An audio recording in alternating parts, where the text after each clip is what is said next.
High to all, அனைவருக்கும் வணக்கம்.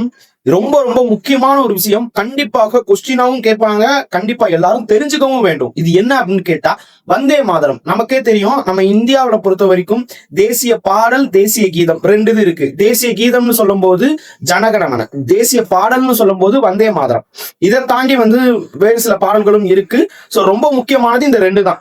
So இந்த ரெண்டுல மோஸ்ட்லி எல்லா விழாக்கள்லையுமே பாடப்படுவது, ஒலிக்கப்படுவது என்னன்னு கேட்டா நம்மளுடைய தேசிய கீதம் தான். தேசிய கீதத்துக்கும் தேசிய பாடலான வந்தே மாதரத்துக்கும் ஈக்குவல் ஸ்டேட்டஸ் தான் கொடுத்துருந்தாங்க. இப்ப ரீசெண்டா கூட வந்தே மாதரம் அந்த லிரிக்ஸ் கொண்டு 150 ஆண்டுகள் ஆயிருக்கு அப்படின்னு சொல்லிட்டு கொண்டாடப்பட்டுச்சு. சோ இது கொஸ்டினாவே கேட்பாங்க, கட்டாயமாக வரும்.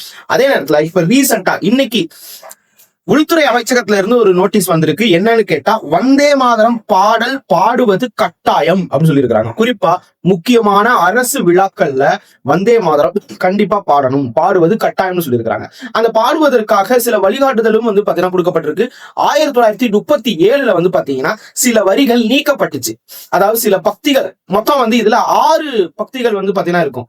அந்த 6மே இப்ப திரும்பவும் கட்டாயம்னு சொல்லியிருக்காங்க. இதுக்கு முன்னாடி வரைக்கும் 2 வரிகள், 2 ஸ்டான்சாஸ் தான் பாத்தீங்கன்னா பக்திகள் தான் பாடப்பட்டு வந்துச்சு. சோ அதுவும் கட்டாயம் இல்ல, இப்ப கட்டாயமா எல்லாமே பாத்தீங்கன்னா பாடணும். அதுவும் எவ்வளவு நேரம்?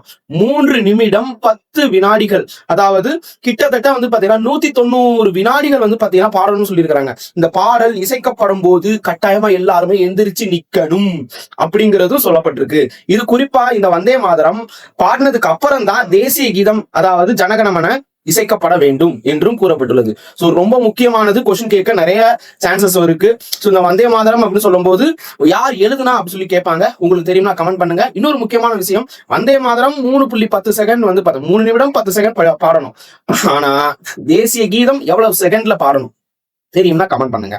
சோ இந்த மாதிரியான தகவல்களுக்கு கற்பதை ஃபாலோ பண்ண மறந்துடாதீங்க. நன்றி.